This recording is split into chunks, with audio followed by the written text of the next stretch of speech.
Olá, irmãos. Vamos, em nome do nosso amado e Salvador Jesus e com o auxílio do Santo e Bom Espírito, dar continuidade aos estudos dessa maravilhosa lição. Nós vamos à 7ª lição, Concerto da Graça, e hoje vamos estudar segunda-feira. O tema é Cristo e as duas leis. Portanto, vamos ao primeiro inquérito, pergunta A. Explique a conexão entre Cristo e a eterna lei moral dos 10 mandamentos. Então o profeta Isaías traz o seguinte: o Senhor se agrada dele por amor de sua justiça, engrandeceu-o pela lei e o fez glorioso. Então vemos aqui que a lei sempre existiu. Ela, quando o profeta fala aqui de Cristo, que está o O maiúsculo, diz que engrandeceu ele pela lei e pela lei também o fez glorioso. O apóstolo Paulo, escrevendo aqui aos Gálatas, ele traz o seguinte: é evidente que, pela lei, ninguém será justificado diante de Deus, porque o justo viverá da fé. Ora, a lei não é da fé, mas o homem que fizer essas coisas, por elas viverá. Cristo nos resgatou da maldição da lei, fazendo-se maldição por nós, porque está escrito: maldito aquele que for pendurado no madeiro. Para que a bênção de Abraão chegasse aos gentios por Jesus Cristo, e para que, pela fé, nós recebamos a promessa do Espírito. Então, vemos aqui o apóstolo Paulo dar a devida explicação da lei e da graça.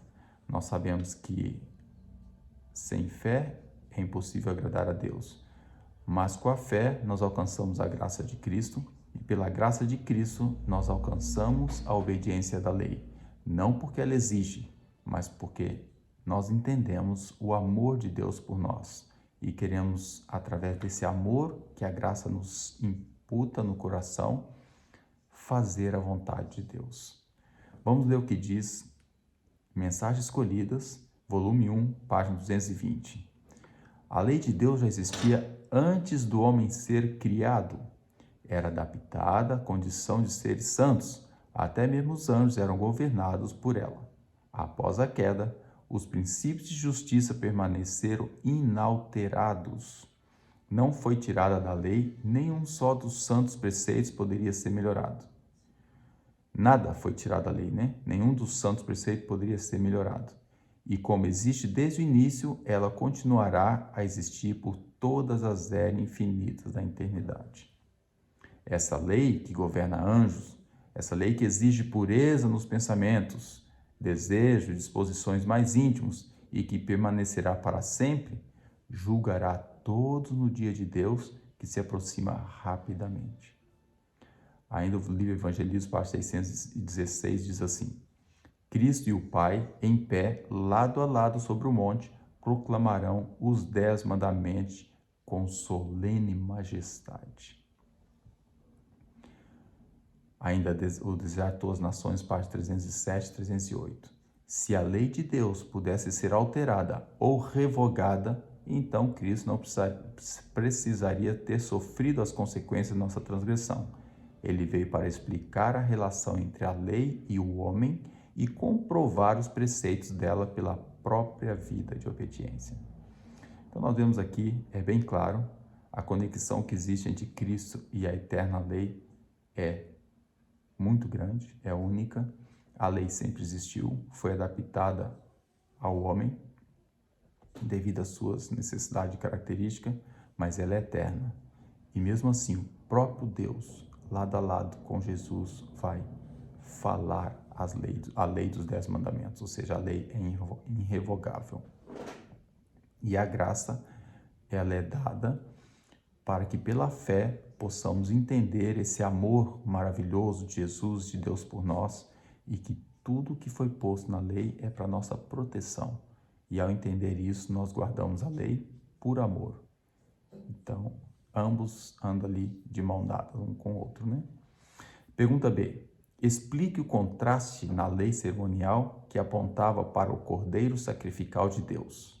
Então, o apóstolo Paulo escrevendo aos Hebreus, capítulo 9, 27 e 28. Primeira parte, diz assim: E como aos homens está ordenado, morreram uma vez, vindo depois disso o juízo. Assim também Cristo, oferecendo-se uma vez para tirar o pecado de muitos. Ainda aos Hebreus, capítulo 10, o verso 1, e depois do 4 até o 10. E diz assim: porque tendo a lei a sombra dos bens futuros e não a imagem exata das coisas, nunca, pelos mesmos sacrifícios que continuamente se oferecem cada ano, pode aperfeiçoar os que a ele se chegam.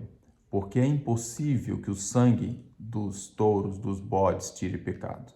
Pelo que, entrando no mundo, diz: sacrifício e oferta não quiseste, mas corpo me preparaste. Holocaustos e oblações pelo pecado não te agradaram. Então disse: eis aqui, venho, no princípio todo livro está escrito, está entre aspas, né? De mim, para fazer, ó Deus, a tua vontade. Como acima diz: sacrifício e ofertas, holocaustos e oblações pelo pecado não quiseste, nem te agradaram, os quais se ofereceram segundo a lei. Então disse: eis aqui venho para fazer, ó Deus, a tua vontade. Tira o primeiro para estabelecer o segundo, na qual vontade temos sido santificados pela oblação do corpo de Jesus Cristo, feita uma vez. Então, aqui pede a explicar o contraste na lei cerimonial que apontava para o cordeiro sacrificial de Deus. Então, vemos aqui a diferença grande, que era ali apenas um símbolo para o símbolo para o real. Vamos ver o que traz a pena inspirada, Patriarcas e Profeta, página 363. Assim que surgiu a promessa de um Salvador, estabeleceram-se as ofertas de sacrifício que apontavam para a morte de Cristo como sendo a grande oferta pelo pecado. Mas se a lei de Deus nunca tivesse sido quebrantada, não teria havido morte nem qualquer necessidade de um Salvador. Logo, não haveria necessidade de sacrifício. Continuando ainda, Patriarcas e Profeta 363 diz assim, parte 365 agora, perdão. Existem muitos que tentam mesclar esses dois sistemas, usando os textos que falam da lei cerimonial para provar que a lei moral, que foi abolida, mas isso é uma perversão das Escrituras. A diferença entre os dois sistemas é ampla e muito clara. O sistema cerimonial compunha-se de símbolos que apontavam a Cristo, ao seu sacrifício e sacerdócio. Essa lei ritual, composta de sacrifício e ordenança, devia ser cumprida pelos hebreus até que o símbolo encontrasse a realidade na morte de Cristo, o Cordeiro de Deus que tira o pecado do mundo. Dali em diante, todas as ofertas de sacrifício deveriam cessar. Então, irmãos, aqui traz para nós há um contraste muito grande entre a lei cerimonial e a lei moral. A lei cerimonial, ela tinha a ver com todo o sistema sacrificial e foi abolida com a morte de Cristo. Mas a lei moral continua sempre imutável. É muito importante nós sabermos a diferença existente entre essas duas leis, os pontos chaves dessas duas leis, para poder explicar a muitos que pegam as duas leis e tentam usar a primeira para anular a segunda, mas normalmente concernente ao sábado, aos ídolos, ou algo que seja interessante dentro da denominação. A verdade é que a lei ela é imutável, os 10 mandamentos são reais, são para ser guardados, segundo a graça de Cristo, segundo o entendimento que nós vemos através da fé, e sabemos que essa lei é uma lei que nos protege, e é uma lei também que vai nos direcionar para a salvação. Assim como existem as leis do Estado, que nos orienta, que nos organiza, que nos leva a fazer as coisas corretas, e até serve como guia muitas vezes, a lei de Deus também para nós é um guia seguro, é um manual de instrução do homem.